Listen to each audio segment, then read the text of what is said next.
Welcome to Fall Protection by the Safety Tavern. There are two main groups that this video is intended for. The first are employees. The second are supervisors or trainers. This video is specifically going to focus on OSHA 1926 construction industry.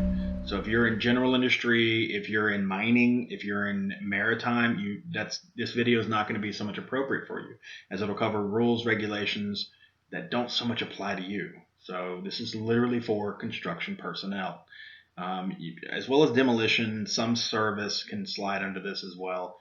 You need to discuss this with the competent person of your company, and they'll be able to lay out exactly what applies to where. This is not intended to be a 100% full training program. This is intended to those two groups, remember. The first group, the employees, it lets them know extra information. So if as an employee, if you take anything out of this video, I win. We win. Our entire industry as a whole wins because we have safer people on job sites. And that is a beautiful thing, and that is what I'm going for with these videos. The other group is trainers or supervisors. If this helps alleviate some of the burden on you by you being able to pull this video in and use it, then that's what we want. That's what I'm going for. So I hope this video helps you, and without any further ado, I give you fall protection. This is Bob. This is a pipe that needs some work. Specifically right here. This is a ledge with a 20-foot drop. Bob needs to get right here to do the work. The problem with this location is there's a fall hazard in Bob's work area, which means Bob could fall and die, or at least get really hurt. Death is permanent, not what we want for our employees. Now Bob is dead, and this is not the end of Bob's story. You see, Bob has people that care about him. Bob loved being a father. He loved spending time with his little man. But that little man will have to be on his own now. Bob loved his family, and each year they'd dress up cute and take a holiday picture. But Bob can't be in those pictures anymore. Bob's parents, they're no longer his parents. They're just Rhonda and Derek, and they used to have a son, and they were so very proud of Bob. Bob's friends, they like to grill out together, but they'll just have to find someone else to bring the brisket next year. Bob's fatality doesn't end when Bob dies. It echoes in the shattered lives of friends and family for the rest of their lives. So we've seen how to do it wrong. Now let's look at how to do it right. This is Bob, and as he approaches the location, he needs to ask a question. Can I fall? Looking at this giant gap, the answer to that question is yes. And then comes in the next question, and the next question is, how far can I fall? This is a 20-foot drop. We measure from the bottom of Bob's boot to the surface below. OSHA Construction Regulation 1926.501 Bravo 1, Unprotected Sides and Edges, states, each employee on a walking working surface with an unprotected side or edge which is 6 feet or more above a lower level shall be protected from falling by the use of guardrail systems, safety net systems, or personal fall arrest systems. Notice the magic number here is 6 feet. If you can fall 6 feet, you need to do something about it right now. A hard barricade of some kind can be installed, which is considered fall prevention. This could be a mobile guard system or a tube and coupler system. Perhaps a permanent guardrail is the best way to go. A temporary wooden railing system could be needed. In some circumstances, a flagging control zone could be appropriate. Many times a chain link fence or cable guarding system could be used depending on the situation and the location. We will cover guardrails a little bit more later on. Another option is an aerial lift. And they can be a boom lift, a scissor lift, a truck lift. These options will be covered in different videos. Finally, we arrive at putting fall protective equipment on Bob and tying off to a nearby anchor. Each situation will be different and should be discussed with the company that you're working for, their fall protection competent person. For this situation, Bob and his supervisor have discussed things and fall protective equipment has been decided upon. But let's change gears for just a moment and look at the science behind a fall. There are two safe places to hook up a lanyard or a lifeline, and that is either above your head or in special circumstances behind you. If you hook up at your feet or below you, you could cause some very significant issues if and when you have a fall. We're going to do an exercise for this, and for that exercise, we're going to be hooked up at our foot level. Now, this is an approved 5,000-pound anchor point, and Bob has decided to hook up to it. The lanyard Bob is using is a 6-foot lanyard. Bob takes his lanyard and hooks it up to the D-ring on the back of his harness. Then he hooks it up to the anchor point. Now, we're going to make Bob fall. Bob is an average 6-foot tall man. His D-ring is at a height of 5 foot from his boot sole to the center of the ring in the middle of his back. Pay attention, folks, because here comes Bob's death one more time.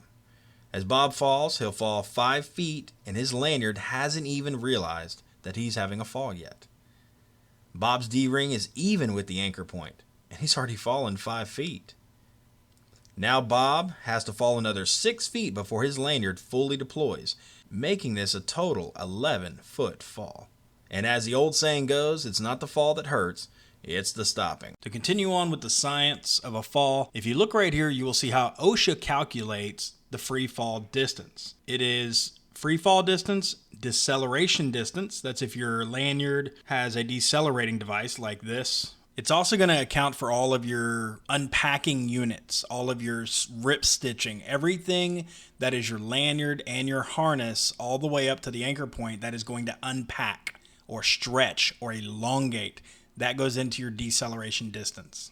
Then you have your D-ring shift, which is your D-ring on the back as it flips up. You've got your back D-ring height, which is your D-ring down to your boot soles. And then you have the safety factor. And this is when you hear people talk about safety factor of 2, a safety factor of 3, they're talking about 2 foot or 3 foot. They're talking about an extra little gap just to keep you even safer. Now, a lot of companies will use a calculation like this. And notice they're measuring from your tie-off point. And that is really not appropriate, considering I've had people that have had to tie off to vertical lifelines that were installed 40 feet above their head. Does that mean I should add that 40 foot in? That just doesn't make a whole lot of sense. It needs to be accounting for every bit of your fall. Pretty much measure from your D-ring down to where your D-ring's going to stop swinging. And that's also where we get into things like your centrifugal force of you swinging sideways. This guy in this image is dropping straight down. But if he actually fell from where he was standing right here, he would swing over there. I understand where some people could see that this is confusing. 1 foot here, 6 foot there, 3 foot there. Wait a minute, it unpacks? It elongates? What do you mean? Just take your fall protection and read. Read the tags. If you're not very good at reading, understand. Get with your competent person. Tell them to help you. Tell them, I don't understand. How much is this going to elongate?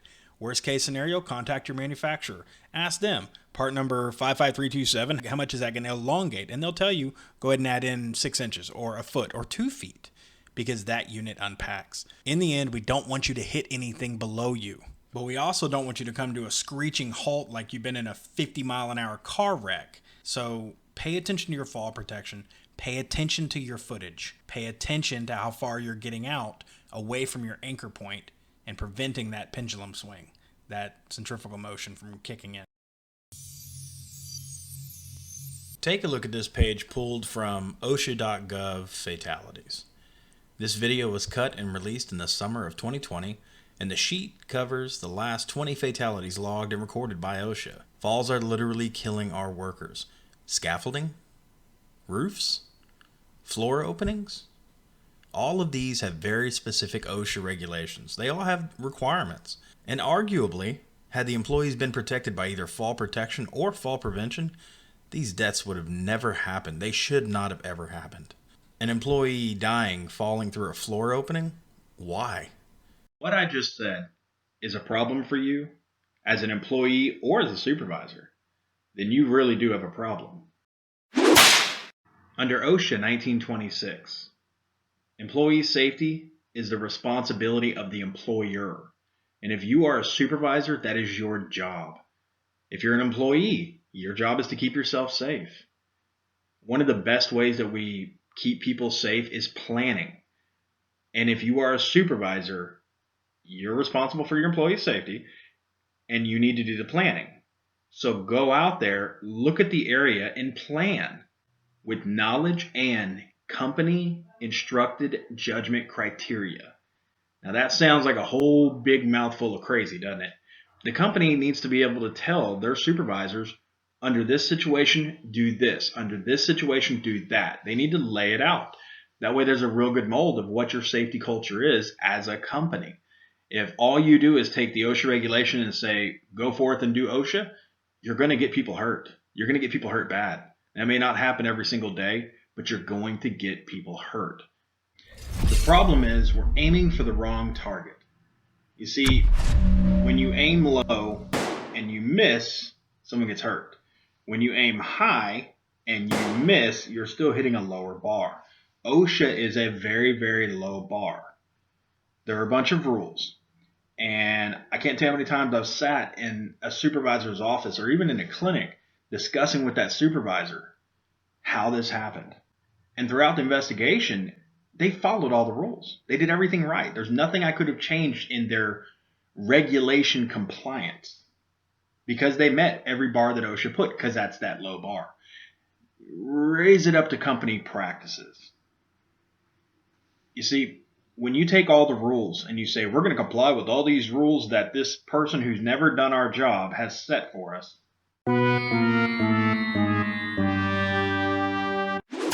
don't be surprised when people get hurt.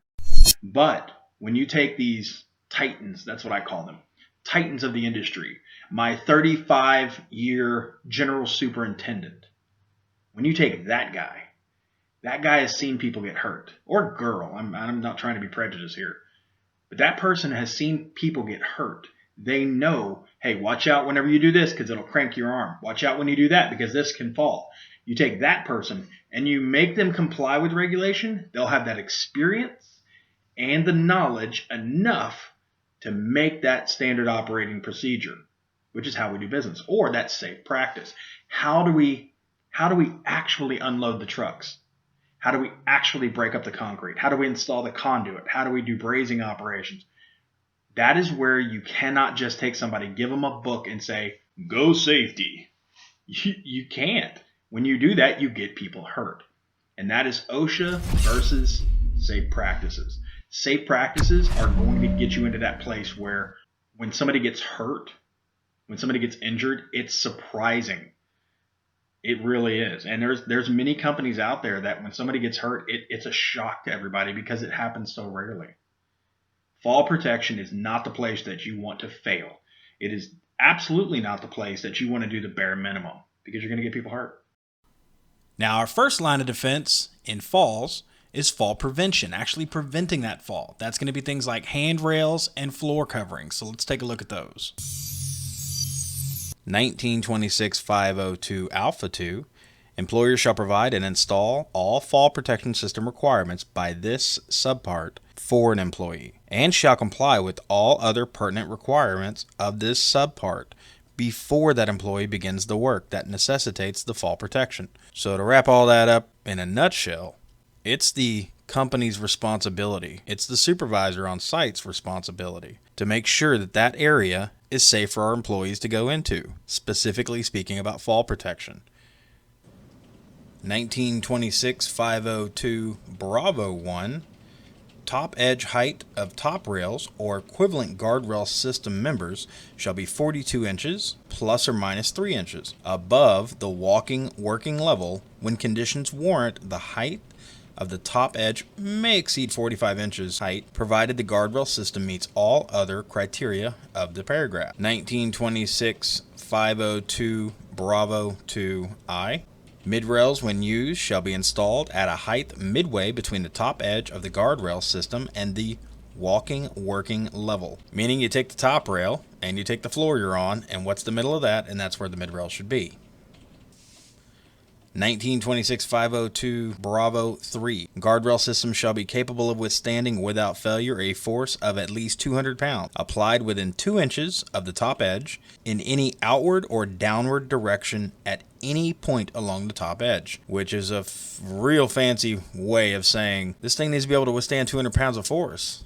It is not rated for people to stand on, but it should be able to withstand a decent version of a fall into the guardrail. 1926-502 Bravo 6. Guardrail systems shall be so surfaced as to prevent injury to an employee from punctures or lacerations and to prevent snagging of clothing. This is point blank telling anyone who installs handrails, any kind of the fall prevention railing, you can't have a bunch of sharps sticking out of this thing. I've been to more than one residential house and seen nails sticking out of the handrails that are going up the stairwell. 1926-502 Bravo 10. When guardrail systems are used at hoisting areas, a chain, gate, or removable guardrail section shall be placed across the access opening between guardrail sections when hoisting operations are not taking place. So, this is one that I've seen violated, even though a lot of companies try to comply, they just don't quite grasp it because in their mind they read this regulation and they think, oh, well, we're hoisting right now. No. The guardrail is up there and you're putting on that gate, that extra thing. That way, whenever you're not landing materials, there's still a full, complete fall prevention system intact, meaning those chains, that gate needs to be able to withstand 200 pounds of force. Now, when you have the gates open and you're actually landing materials, you still have to have fall protection on your employees. If they have a chance of falling out, that means put on a harness, get you a lanyard or something and tie off to something back behind you or above your head. That way you can't fall out of that building or off the top of that high rise or whatever the situation may be for your specific job site. 1926-502 Bravo 11. When guardrail systems are used at holes, they shall be erected on all unprotected sides or edges of that hole. Pretty self-explanatory. 1926-502 Bravo 12. When guardrail systems are used around holes used for the passage of materials, the hole shall have not more than 2 sides provided with removable guardrail sections to allow the passage of materials. When the hole is not in use, it shall be closed over with a cover or guardrail system shall be provided along all unprotected sides or edges. So if you're passing materials through this big hole, because theoretically it's not just going to be a little 6-inch hole in the ground that you're handing stuff through, it's going to be a big hole that you're handing stuff up or you're lifting stuff up or you're even hoisting stuff up. For example, an elevator shaft or something like that before the actual elevator shaft gets poured in, it's just a hole in the ground. In that situation, this is exactly what they're talking about. You can't just have all the guardrails get completely pulled off. Pay attention to this regulation when you're working around big holes. 1926-502 Bravo 13. When guardrail systems are used around holes which are used as points of access, such as ladderways, they shall be provided with a gate or be so offset that a person cannot walk directly into the hole. Covers. 1926-502 Indigo is covers. We're going to do this one a little bit different. There's a lot of words in these regulations that covers. And I'm just going to lay them out right here, and I'm going to briefly throw out some rules, wrapping all of these up in a nutshell. A floor cover needs to be able to withstand 2 times the intended load. So if it's in the roadway, what is the largest vehicle that's going to be coming through? What is its weight? And then 2 times that. If it's in a walkway, what is the heaviest load we predict on this cover? Times 2. They should also be secured to prevent displacement. So somebody walking, kicking it accidentally should not move that hole cover. Just throwing a piece of plywood on a hole does not adequately protect that hole. You've got to secure the cover as well. The one we are going to break down a little bit more is 1926-502 I-4. All covers shall be color-coded or they shall be marked with the word hole or cover to provide warning of the hazard. This is not negotiable. The word is shall. That means you will do it. And especially on some of my jobs, for my employees, I want it written in English and Spanish because I have a lot of Spanish-speaking and Spanish-reading employees. So I want to make sure that everybody is as protected as I can be and that they understand the warning signs. 1926-502 Charlie covers safety net systems. We will not be covering nets in great detail, other than one specific section. And that is 1926-502 Charlie 5. Defective nets shall not be used. Safety nets shall be inspected at least once a week for wear, damage, and other deterioration. Defective components shall be removed from service. Safety nets shall also be inspected after any occurrence which could affect the integrity of the safety net system. The reason that we're covering this is so that way if you're on a job site and they're using the safety net system, you know somebody should be inspecting that net regularly, and especially if something significant hits the net. The next is 1926-502 Charlie 6, and that is materials, scrap pieces, equipment, and tools which have fallen into the safety net shall be removed as soon as possible from the net and at least before the next work shift. So leaving a bunch of crap in that net is unacceptable. It's literally an OSHA violation. Section 1926-502 Delta covers fall protection equipment. Now we get into strength loads. 1926-502 Delta 3, D-rings and snap hooks shall have a minimum tensile strength of 5,000 pounds. And no, the little snap rings that you have that you get from the gas station or you get from usually a lot of tool vendors, most of them are not rated for fall protection. Do not just grab some random hook and think it's going to be fall protection. It is not. It must be rated at 5,000 pounds. Again, this time we're going to go in a slightly different direction. Snap hooks. They cannot be hooked up to webbing, rope, wire rope, each other, a D-ring to which another snap hook or other connector is already attached, like another person, a horizontal lifeline, or to something that it could unintentionally become disengaged, meaning a place where there's a possibility of both of the keepers being pushed and it popping off. Now, I already know we're going to have some arguments with this, but Shelby, I see horizontal lifelines all the time. Agreed, but you need to look back at the regulation that was just up there, and unless it's designed for it. The next one is, but Shelby, I see lanyards all the time that are able to lock back onto the ring that's specifically designed that way. And again, it's because it's designed that way. These are normal snap hooks, cannot be used in this situation. Delta 9, lanyards and vertical lifelines shall have a minimum breaking strength of 5,000 pounds.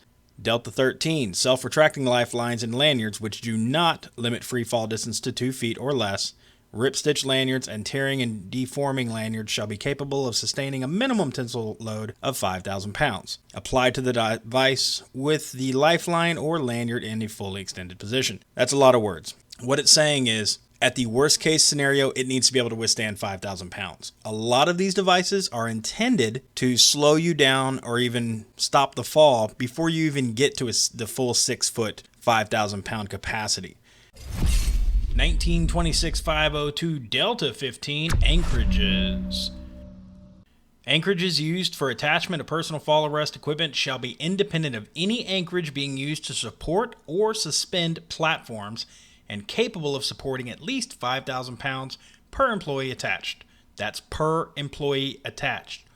Or shall be designed and installed and used as follows, and then it gets into a set of criteria where if you're not going to go for the 5,000 pounds, you can also go for this other set of rules and regulations, which are a little bit less stringent, but require a lot more knowledge of the actual item you're hooking up to. Before we go any further, we need to absolutely understand what 5,000 pounds looks like. This is one of the most important numbers in all of fall protection is 5,000 pounds. Do you know what 5,000 pounds looks like? Do you think this guy who's hooking up to a handrail rated at 200 pounds, do you think that he knows what 5,000 pounds looks like? What about this guy? Do you think that electrical wire is rated at 5,000 pounds? Is it even de-energized? And this guy, he's my favorite. Do you think that hook's rated at 5,000 pounds? That little piece of metal hook? Let's take a look at 5,000 pounds. This is a 2019 Ford F-150 XL 4-door Super Crew 4-wheel drive vehicle. Its approximate weight is 4,769 pounds. That's not even 5,000 pounds. So if you wouldn't hang this truck off on that tie-off point, why in the world would you hang yourself on it? It's not rated for your impact, so don't tie off to it. And no, I'm not a Ford man personally, but we take all kinds here at the Safety Tavern. 1926 Delta 16, personal fall arrest systems. When stopping a fall, shall limit maximum arresting force on an employee to 900 pounds when used with a body belt. Limit maximum arresting force on an employee to 1,800 pounds when used with a body harness. Be rigged such that an employee can neither free fall more than 6 feet nor contact any lower level. Let's break this down just a little bit more. This is Bob, and Bob's going to hook off his lanyard right here. But the problem is if Bob has a fall and his lanyard extends out 6 feet, his legs are going to get broken as he lands right here. And this is exactly what this regulation is trying to prevent. Don't just look at the 6-foot fall. Also look at what he could impact on the way down. Look at things that could be in the way. Look at objects. Look at pipe valves sticking out. Look at additional pieces of metal that Bob could fall down into. This is what this regulation is trying to prevent. It's trying to prevent you from hitting anything during that fall. If there's a possibility of you hitting something, you need different fall protection or fall prevention. Maybe get a lanyard out there that's shorter, or get you a self-retracting lifeline that will automatically catch you and prevent you from falling more than 2 feet or 1 foot or whatever its deceleration and stopping point is. 1926-502 Foxtrot warning line systems will not be covered today. This is a very large and sometimes complicated situation, and that definitely needs to be used only on a very specific basis for a specific area in a specific job site. There will be videos later that cover this very specific topic. 1926-502 Gulf controlled access zones is the exact same. 1926-502 Hotel safety monitoring systems is the exact same. This is a body harness. This is designed to be put onto your body. Thus, it's called body harness. And this is the D-ring. The D-ring will go in the middle of your back. So take your back, your shoulder blades, smack dab in the middle, right there, is where this D-ring should be. It should not be down here. It should not be up here. So I'll take this D-ring, and normally when you pull them out, they're going to be all mixed up and all kinds of tangled up. Grab it by the back D-ring, shake it out to where your leg straps are hanging loose down here. You may have to flip and pull and do some stuff to get it unraveled, and that's okay. Just make sure that you get it unraveled right and slip it on. Now this one is not going to fit me. I am a 300-pound man, and this is a small to large harness. This is not going to fit me. If I try to put my legs in through these loops down here, it is not going to fit. Because this is meant for a normal-sized human being, not a plus-size human being like old Shelby here. So, make sure that you're checking the tags. And that is the first inspection point. That's the first thing that we look at on any fall protection are the tags. So I pull this old girl right back off, and where are my tags? And I start looking around. And normally you'll have some kind of a Velcro or some kind of a vinyl type connection in here. Here's the Velcro. Open her up, and I start looking at the tagging. And as I come right here, I'll see small to large. And as I keep flipping, you should find things like, what's the weight rated for? I'm a 300-pound man. If I'm wearing this, which is rated for 310 pounds, I'm okay. But now I got to start adding in all the other stuff. I'm wearing a pair of 2-pound boots. I'm wearing about 1.5 pounds worth of clothing. If I put on a tool belt, am I still good to go? No, I'm getting up into that 310, 320, 325 pounds worth of holding me up. So be real careful. Not all fall protection is made the same. It's not. The first thing that I check on fall protection, number one, is the tag. If the tag is good, if it's rated for me, if it's my size, good to go. If it's missing a tag, it goes in the trash. It goes in the trash. This is a $60 item. It goes in the trash. If the tag is good, the next thing I look at is I actually inspect it. And I'm looking at all this stitching. I'm looking at every single connection point, all the stitching. I'm looking at the metal. How rusty is this? Because if you've got a piece of equipment that is just rusted out, throw it in the trash. Again, it's $60 to save your life. So, assuming that this is good to go, I'll check all the rubber, I'll check all the plastic, make sure everything is in good working order. If you're not sure about a condition, talk to your safety competent person for your company. Or you can also get in touch with the manufacturer and ask them. Take a picture of this, send it to them and say, hey, is this acceptable? Because they have manufacturer recommendations, and they're the first ones that'll tell you, no, that needs to be thrown in the trash. Do not work on these. Do not repair these yourself. You are not this one's made by Guardian. You are not a Guardian repair technician. Do not do it. Not as a supervisor, not as an employee. Do not repair these. Next, I have a lanyard. Now this is a rope lanyard. And without even going too deep into this video, do you see the problem there? Do you see that? Trash. Brand new, never been used. This has never been on a job site. But the place that it was kept, it's starting to rip up. Are you going to trust your life on this rope now? It's got 8 fibers being ripped out of here. Are you going to trust this? Is this safety to you? This is a $15 item. Now, granted, you may be able to get them for cheaper or more expensive depending on where you're at, but this is a $15 item. Throw it in the trash. This is not the kind of thing that you want to play with. This is a lanyard to save your life. Now, this lanyard has 2 different hookup points. It's got a carabiner this size and a carabiner this size. This carabiner is called a rebar hook. It is designed to be able to hook up to your lifts or pieces of rebar, specifically if they'll hold that 5,000 pounds, good to go. This goes to your back. Under no circumstances do you do this. This is unacceptable. Do not hook your fall protection up like this. Do not ever do this. Don't take your lanyard and wrap it back around on itself. That is unacceptable. The first thing we're going to check is that tag. We're looking for that serial number. We're looking for that. What is the weight rating on this?